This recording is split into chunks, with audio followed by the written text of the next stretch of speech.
Hello there and welcome into this installment of the Career Competitor Podcast with me, Steve Mellor.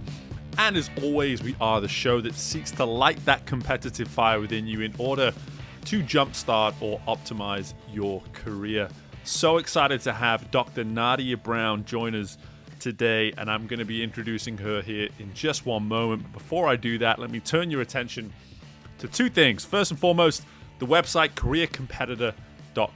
Right there, you'll find anything and everything you need to know about what it is that we are offering as a coaching organization. If it's specific to something that you as an individual is trying to figure out, or maybe the team and the organization is looking at working on, we're able to cover both. So be sure to reach out to me, Steve at careercompetitor.com, if you would like to schedule a 30-minute consultation to go over whatever it is you need to go over. In addition to that, secondly, you're listening to the show, why don't you just go ahead and rate the show as well? Subscribe, follow the show in any way that you can, whatever platform you're listening to us on. Please take the time, especially on Apple Podcasts, to click that 5th star before we're done.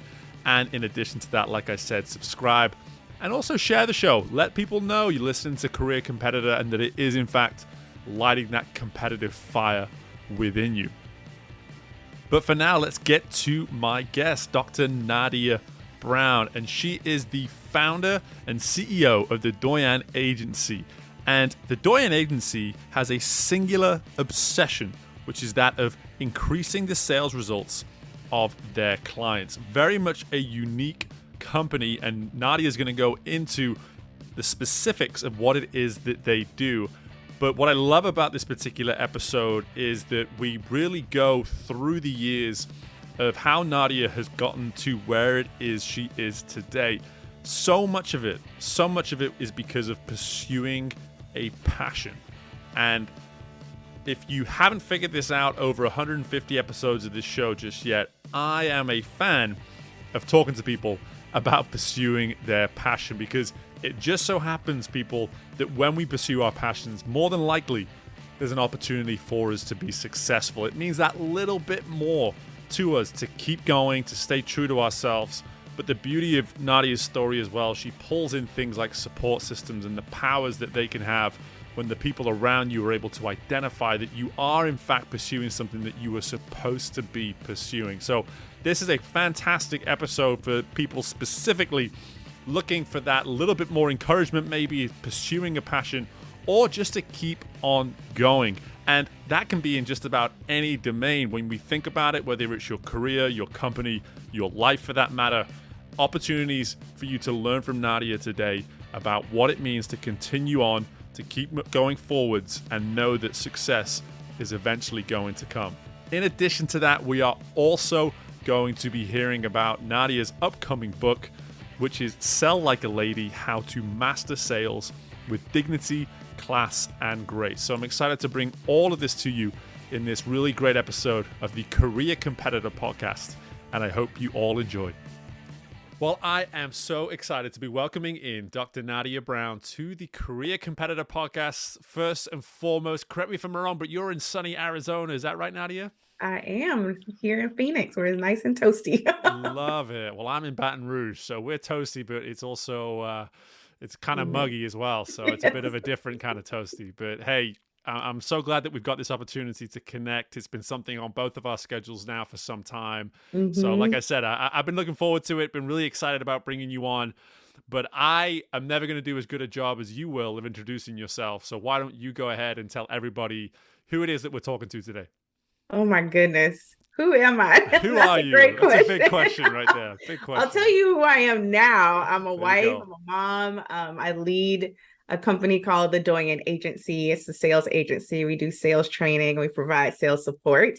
My journey to getting here was quite interesting.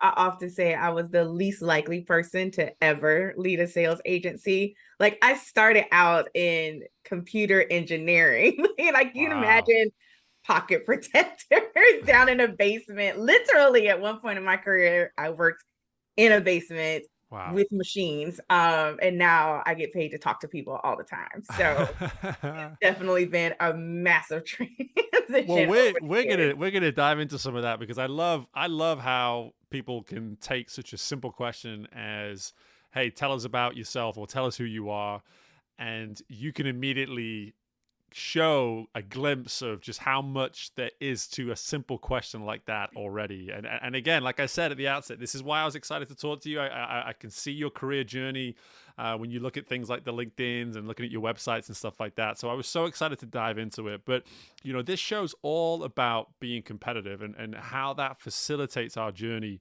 on this thing that we call life. We can make it about careers if we want. That's all well and good.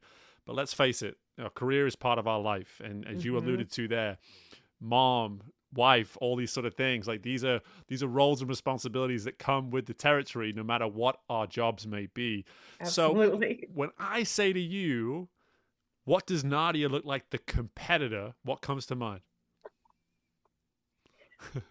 I laugh because I think that most people, when they meet me, they don't really consider the fact that I'm actually really competitive. I think I Mm. did a really good job of keeping that under wraps.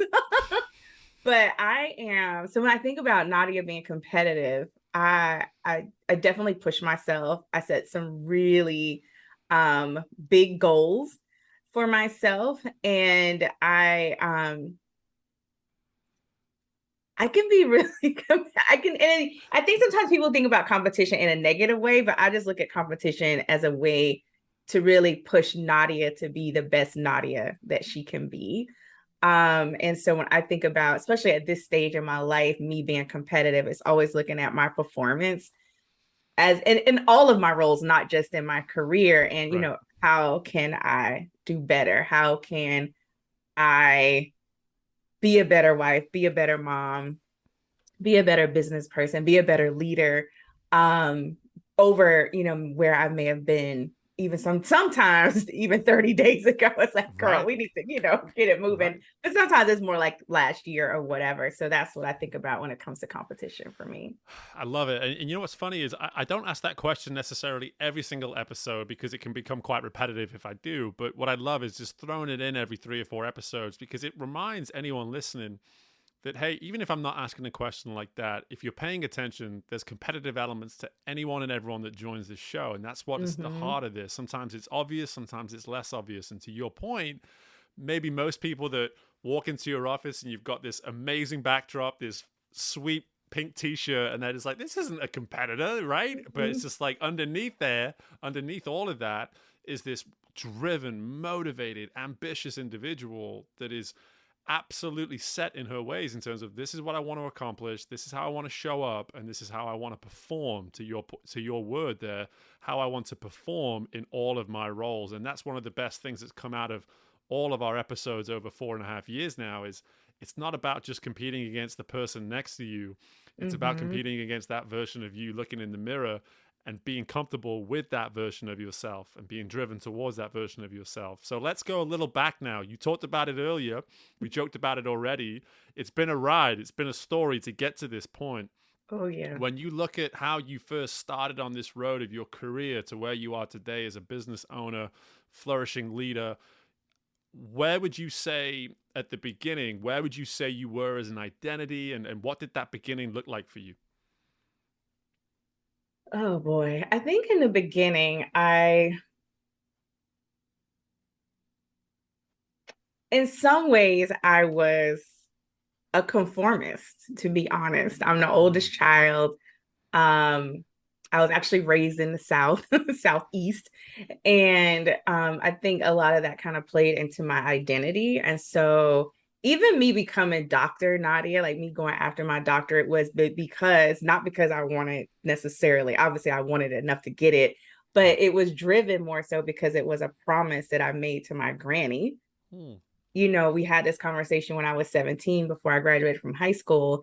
And because of her history and just not being able, even afforded the opportunity to get an education, that was a big Sure. thing. And so that was our conversation. So I think, moving into adulthood, there was a level of some level of obligation to just, conforming, if you will, to what Hmm. people expected of me as being a great student and that sort of thing. But there was definitely also that driven Nadia, like that part of me has always been there. Hmm. And even like with my high school, I went to a college prep high school. So for 4 years, I was being conditioned that like you compete, right, to get the best grades, to get the highest test scores, to get into the best schools, and how many schools that you get accepted to. Like that was kind of, part of where I was bred, if you will, in that Yeah. type of environment. So you didn't take that into your college career and on into your work career. Um, and so there's always just been that underlying Nadia. I think the biggest part that may have shifted for me or just kind of blossomed, if you will, as I got older was really kind of stepping into what does Nadia really want Hmm. and being willing to rebel, if you will, in some aspects and kind of go off the beaten path of what my family thought Nadia should do. So when I made the decision that I wanted to quit my corporate career and launch out and start a business, my family was like, wait, what are you Whoa. doing? Right? You have all these degrees, you have this great job. What are you doing? And Right. so it was one of those things like, what? So I think, so that has definitely been a part, of my journey as well. But through the years of starting out in a career in engineering and IT, it's definitely not a career that you see a lot of women. Sure. And so, just kind of figuring out who I am in that environment. Even when I left that, I went into like financial services. I worked in higher education. So, there were just a lot of different things that as Nadia was kind of going through what it is and trying to figure out honestly what it is that I wanted. Um, but that's always just kind of been, that thread of being a bit of a rebel, but Hmm. definitely being competitive on the Yeah. inside and just kind of, charting out my own course. God, yeah, this is really good stuff. I think there's something there that you said at the outset of the almost conditioning process of going through high school and being in this situation where you think, okay, high school is conditioning me to go to college, and college is Mm-hmm. conditioning me to go get a job. And that's exactly what it's doing. That's what it's there. It's serving a means to an end in many ways. So Mm-hmm. with that being said, it's understandable that you would enter the workforce and say, hey, I got to go do this. I got to go do this. Keep checking boxes. Keep checking boxes, and that's great until the truest version of yourself really starts to come to the surface and starts speaking up. And what I Mm-hmm. something there I didn't even notice until you said it was this idea of you were almost rebelling without even knowing it when you went into something like IT, something that is so Yeah. unrepresented for females. Mm-hmm. You were still saying, "Hey, I'm kind of rebelling. I'm kind of going against the grain right here. I'm going into an industry where I'm not going to see many people like myself next to me." Mm-hmm. And so I find that part really interesting. Do you feel as though even back then you could almost recognize some of that identity coming out of you? Yeah, I had a high school teacher. It was a history teacher. He looked at me one day. His teacher was like, Nadia, you're a rebel. And at the time, I was like, totally not. Like, what are you talking about? But now looking back, I was like, totally. He nailed it. And I don't think it wasn't as conscious as I can, looking back, you're like, oh, yeah, I can see that. But Mm, it was definitely, I was just really good at math. mm, That's where it started for me. I was really good at math. I was fascinated with technology. And in high school, I really it boiled down in my senior year. I was like, I'm either going to become an accountant or I'm going into computer engineering. Please don't mm. ask me how I came up with those two as my only options in Right, life, but it was like this or this. right. Um, I picked engineering. And it's funny because I remember like a lot of my degrees, honestly, were rebellious degrees. Like, so computer engineering at that time was newer to engineering and it was kind of Hmm. a spinoff from computer science. And there are Right. some, minor nuances in that. And I was very set on I wanted computer engineering. Hmm. I remember interning in college. And my internship at the time, the goal was that I would intern there all 4 or 5 for me years of college. And then after I graduated, I would move back to, Jacksonville where Hmm. I grew up and just work at this company. And my supervisor at the time, he's looking at my courses And he's like, well, this really isn't going to position you in the best way as a computer engineering major. We would really prefer that you switch to computer science. And I was like, no, I don't want to be a computer science major. I want to get an engineering degree. Right. So I said goodbye to that opportunity. And I was just like, we're just going to see what happens. Yeah. The same is true for my doctorate. When I finally decided to go back and earn my doctorate, I was like, well, I don't necessarily want to become a college professor. Like, I did not see that as my path.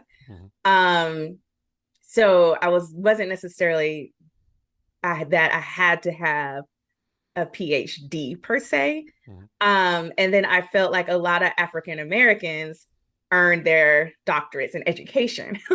And because I was like, I don't want to do that. So I ended up getting a degree in the School of Business, a doctor of management, which at that time was a fairly new degree. Not a lot of people knew what a DM was. And I was willing to take that risk that it'll all work out by the time I graduate and finish school. And so I think, now that we're having this conversation, I can look back and say there are lots of times when I was rebellious in terms of the choices that I made for my career. Yeah, that teacher obviously knew what they were talking about when they noticed that way back when. And that's, I love stories like that because for me, I think it's really important that we notice when the first signs started to be noticed by other people. Like, because that for me is the universe's way of saying like, hey, this could be a path that you consider. This could be an approach that you consider. Most importantly, this is a version of yourself that you can consider. And I think that's what I'm hearing from you is this person. It's like, hey, this has been within me for most of, if not all of my life. And at a certain point, it just became almost so compelling for me to buy into this version of myself that starting my own businesses and going down my own path almost became like an obligation. It's like, I am obligated to do this. I'd be crazy not to do this. And so I'm curious, like what was that transition like? When did can you even pinpoint maybe a moment where it was like, hey, to heck with being employed. Let's go. Let's jump in. Let's do this thing. Oh my gosh. So I have to share this because so my husband and I were dating. He was the one, and he's still very fascinated with business. And I always thought that I would be the one that kept the job and climbed the corporate career ladder, and he would be the entrepreneur, and I would just be the supportive wife. That was always kind of in the back of my mind that I would play that role when we got married. That is so not what happened. So I'm in this role, and but when I took this particular position, I was kind of in that space of maybe corporate wasn't quite it, but I didn't know what I wanted to do. So I was like, well, instead of me just sitting at home, staring at the walls, like I need to do something. So I just kept working. Right. And so, but this particular job, I honestly have to thank my boss. I can thank her now. At the time, I was so angry with her, but we just did not almost from the onset. I don't even know why the woman hired me when you think about it, because we just really just could not quite find our groove. And I think a big part of that though was I was different in that before I would go into a job and my focus in that job was to do the best job that I could and to excel and just do all the things. And I went into this particular role wanting to do the best job that I could, but I wasn't necessarily competing to like climb that ladder. It was more, I'm here to do a great job and I just want to go home. When it really clicked, though, that something had definitely changed for me was the day that I came home from work. Because I was that employee, I would bring the work home. Like, I didn't mind working 67 hours. We didn't have children. It was just two of us. We could, make it work. Like, it wasn't that big of a deal for me. Yeah. But the day that I came home and I looked at Toby and I said, I will not work another minute over 40 hours a week. And that was the first time ever in my career that I'd ever even thought about only working 40. I was like, who does that? Who only works 40 hours a week? Like, that is just, it was insane. And so I knew then that I needed to do something. And so I ended up hiring a coach to, help me figure out what that next step could possibly be. And I remember telling her, I was like, the things that I had done in the past to make it work for me to be comfortable and staying in corporate aren't working anymore. And it was a very strange realization that, wait, I might leave something that obviously I have worked so hard to get here. You know, I have the degrees, I have an MBA. Like, I am very on paper. And who walks away from all of that into the unknown? And it's like, I want to create this new something. And yeah, I eventually left. Well, you know what? This is all crazy familiar for me because it very much resonates with my story of how I started my own business. And I think there's probably people listening to this. First and foremost, this sounds like the beginning of where quiet quitting began. This word that's now being thrown around every day on social media, very much similar to that. But I think there'll be people listening to this thinking, "Gosh, I'm either in that situation or I've been in that situation." And what is the best way to handle that? And what I love about this story is the support system, something like your husband to be able to come home with and just say, hey, listen, I am not doing this anymore, certainly to the way in which I've been doing it. And I would have to assume someone as familiar with you as he is to be able to turn around and just say, well, then you need to be doing what's right for you. You need to be doing you, taking care of you. Yeah. And I have that similar situation with a boss that I did not get along with for a few weeks and months that I have to thank at this point. So for you in that situation, I'm curious now, when you started to sit down, because this is where I can really connect with you in the sense of you make a decision, you start to work your way out of it. What does that in your mind, hey, what do I need to be doing? How am I going to serve the best Nadia that I can possibly serve? It was an interesting transition. So I had a plan, obviously. So there's this plan. Things did not go according to plan. So there were some decisions I made. I feel like there were some decisions I made where I was really emotional. Going back, I may have made some decisions differently, but I'm out. I quit. Sure. We're done. We're making this transition. I think one of the challenging pieces, although I wouldn't change it, was coming out of corporate and trying to, figure out who is Nadia and what does she want to do. So when I first started in my business, when I left, I was working with the Nadias of the world, if you will. So I was working with a lot of women who were in corporate, who were in these male dominant fields, who wanted to rise through the ranks and were like, how do I rise through the management and leadership ranks and not lose myself and, have my voice heard and still be all of me?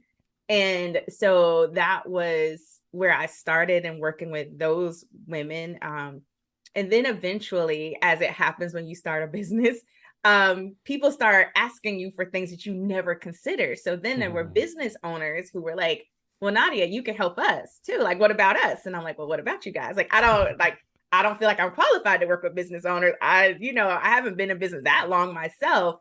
And that sort of kind of started that transition. I think one of the biggest lessons, actually, there's two big lessons that I learned so far on this journey. One was I started out being a coach because one of the main reasons was because the math made sense to me when it was presented. And I was like, oh, I could do this. I'm an introvert. I could do it from the comfort of my office. I could, do these things and I can make a lot of money, right? This is going to be great. So that was one lesson. The other was the fact that while I was really focused, and it's funny because as I'm going through this next book process, there was a study done by Visa that said most women founders cite pursuing passion as the primary reason they started their business. So I fall in those ranks. So we're not even focused on revenue or profits or money as our primary focus. That was Nadia, totally. Yep. And so the second thing that I learned was I needed to learn how to sell, because if you're going to have a business, no matter how passionate you may be about the things that you do, you have to be able to master sales to generate revenue. Like it's basic math, right? And so what I've learned though is I'm not a very good coach. I'm not designed that way. And so even the Doyen agency now is somewhat, again, looking back in our conversation, a rebellious, because I one day woke up and I was like, I don't want to do this anymore. This is not me. I don't want to, I get the math, but this isn't working for me because I want to work with people in a different way. And so after going through my own process of learning how to sell, and I had other women reaching out to me like, hey, Nadia, you helped me with this and I loved it. We launched an agency where there were no coaching programs. It was, we're just going to help you make a bunch of money. Like, I'm going to, and not in that way. Like, it was, we're going to come alongside you and support you so that you can go pursue your passion, but now you have money to do the things, all the other things that you really want to do. And that was kind of how we started. And I remember thinking, I don't know, at the time I didn't know anyone else that did this. All my friends were coaches or consultants. And I'm the one that's like, I don't want to do any of that. Like, I'll support you guys. I will sell your programs for you, but I don't want to do that. And it was a very scary time because people were looking at me a lot of times like, what exactly do you do? And why do you do that? And, like, how do you make money from that? But it really just helped me to, have that path or, to create the success I have now. And now I get to help support other women. And I tell them, you don't have to sell like anyone else. You don't even have to sell like me. Take the things that you learn, infuse it with your personality, your style, and then you go out there and do your thing. And I think that that's one of the cool things that I get to do is I get to, help other women be rebellious and successful at the same time. I love the story because it's one of those things that with this show, sometimes we have questions back and forth. Sometimes it makes sense to almost go in a more biographical standpoint and tell the story of your journey. And for me, it makes so much more sense to do it this way because we've just heard the genesis of what your business is today, why it is that it's thriving. And it was based on these foundations of you staying true to your truest self, pursuing a passion. And then most interestingly, and this is where I connect with you so much, is that you then allowed clients to almost dictate to you how you can best serve them. And we live in this world where it's like, know your niche, know your niche, know your niche. Like, you know what I mean? And everyone's pushing it. It's like, well, what if we just stop with all that? And for a moment, I just ask people how I can help them. What if they were to tell me that there's this way that I can actually serve them that I myself hadn't even considered because they see that ability in me. They see that potential in me. And for you to have that type of a support system, and this is something I really want to just put a huge exclamation point right next to what I'm saying here to anyone listening, is that if you're ever in a situation where you're trying to grow a business, grow a career, whatever it may be, ask people how. Ask people how you can grow, what it is about you that can maybe best serve your future, because chances are people know stuff about you that you yourself aren't aware of. Totally. And there would be no agency had it not been for those people close to me that were nudging me along, that were calling and asking for my support. In this thing, because I learned sales just because I needed to learn sales. I never thought I would then turn around and teach it to other people. Right. But it was just folks they would not let it rest. And so for like a year, they were just there in my ear. Nadia, what about this? Nadia, can you do that? What, I'm willing to pay you for this. And I'm like, why? Like part of me was like, why?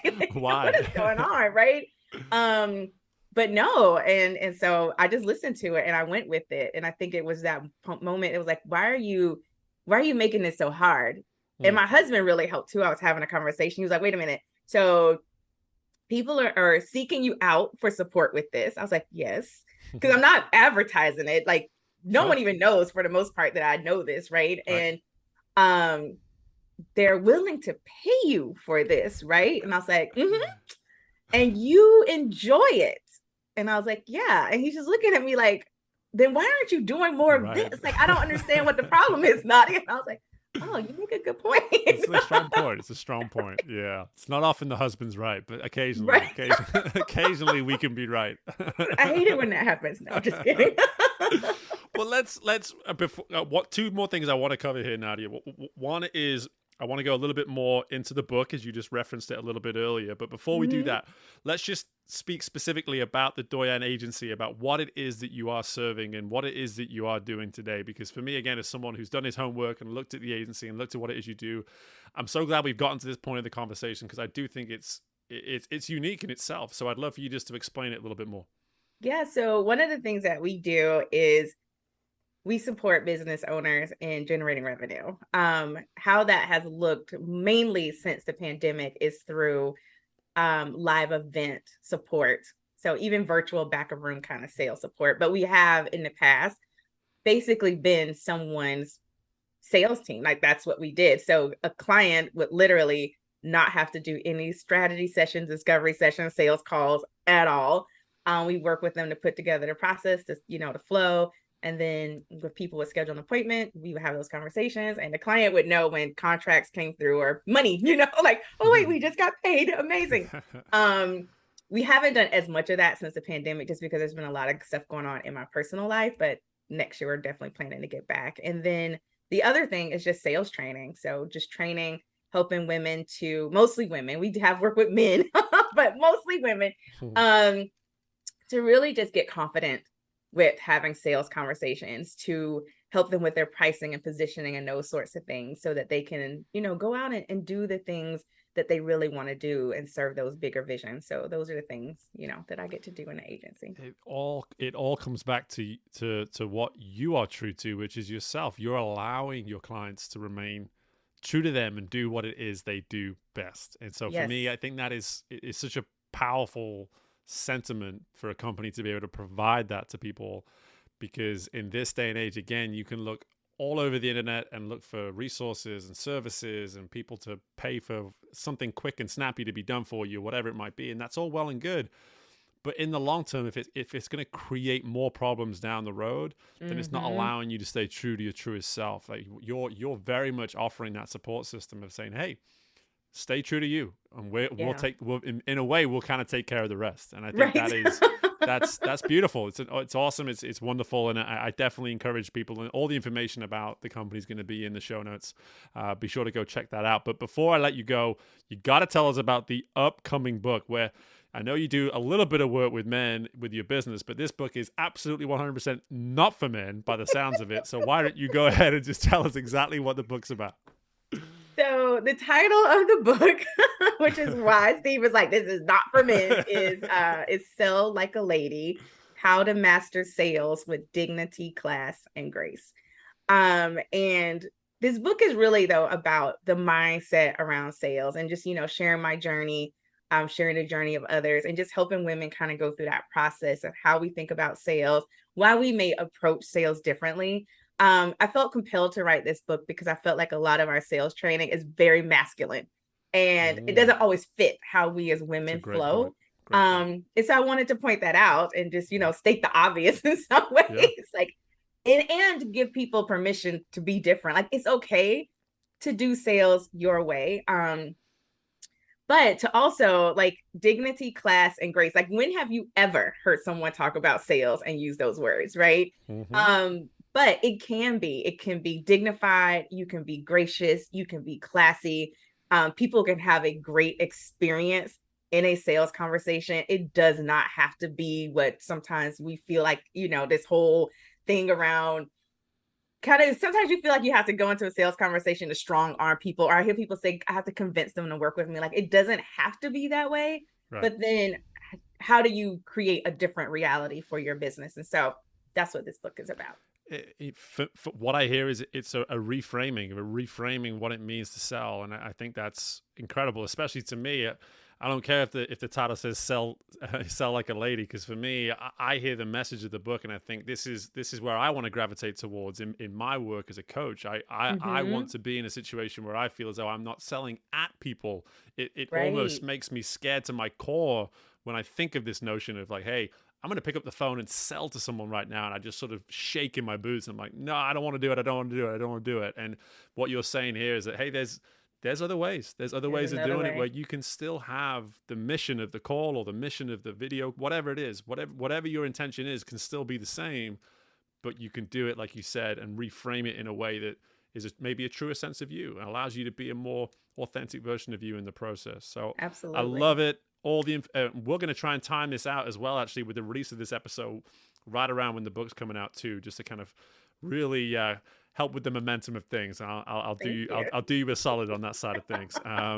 But honestly, Nadia, I could talk to you all day. Hopefully you could probably pick up on that. And for me, I think episodes like this are always for me, really encouraging for anyone listening, because at the heart of so much of what you're talking about is being true to who you are and giving it a go, like seeing what's out there and just saying, hey, things may not work out, but I'm never going to know if I don't give it a go, you know? And so this bold strategy that you've taken towards life, this rebellion, if you will, we use that word so much within this episode, you know, I'm here for it, and nothing screams rebellion more than a bright, loud pink t-shirt like the one you wear today. And I joked with you before we started recording, I let the team down and didn't wear my pink shirt today. But Nadia, before I let you go, where can people find you, follow you, tell everybody all the information we need? Yeah, so you can learn more about the agency at our website, thedoyenagency.com. You can grab a copy of the book at selllikealady.com. And you can follow me on Instagram at I am Dr. Nadia. Love it. All that information will be in the show notes. Nadia, again, thank you so much for your time. It was a joy having you on, and best of luck with the book and everything else moving forwards. Thank you, Steve. And my thanks again to Nadia for joining us on the show today. Tons of energy within our discussion. And how could there not be when you hear the type of story that she's been on, and just the way in which the many chapters have specific themes. And for me, one of the major themes that came out of her discussion was this ability to really evaluate her sense of self, because she was getting plenty of feedback through the years, whether it was through school, whether it was through her first 1 or 2 jobs within the corporate space, whatever it may be, the feedback was there, and she was able to hear it, feel it, and sense that there was something that she could be doing that maybe goes beyond what it was that she was currently doing, that she was capable of more. And I think that is something that we all hear within ourselves at some point, maybe on a weekly basis, a monthly basis, an annual basis, whatever it is. But it's up to us to listen to that voice. And Nadia clearly has listened to that voice, and so many voices encouraging her around her throughout her life. So when we talk about being competitive within our lives and within our careers, we have to be willing to listen to ourselves, trust ourselves, and then whenever we maybe question that, go to the people that know us best, go to our support system, ask them, are you crazy about this idea, or is this something that they can see you doing as well? And I assure you that the majority of the time, if not all the time, people are going to turn around and say, of course, this is what you can be doing, because I see the ability, I see the potential. But how can you have that conversation if you don't bridge that conversation in the first place? So the evidence is just all across Nadia's journey of this ability to recognize what she's capable of, who her truest self is, and then to also be listening to her support system and taking that encouragement to take action and really start to shift her life in a way where she can become her own boss, have a thriving company, and of course, be an author as well. And one funny thing that we talked about off the air was that even though the book is Sell Like a Lady, if you are a guy listening to this and you manage women, you would be crazy not to actually buy this book. What better way to manage women specifically within the sales industry than by knowing how to sell like a lady? Understand the people that you are leading.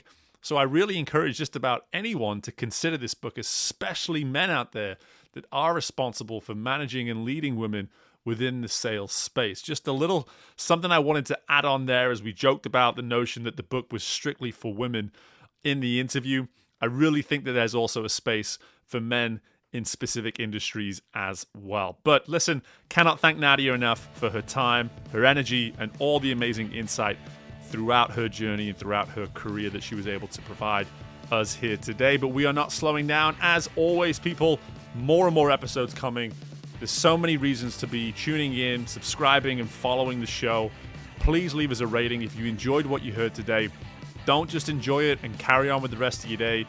Let me know through a rating. Let me know by reaching out to me too, steve@careercompetitor.com. Would love to hear from you. And of course, share it with your friends as well. But in the meantime, best of luck with anything and everything that you've got going on within your life and your career. And I look forward to speaking with you all again very soon. Bye for now.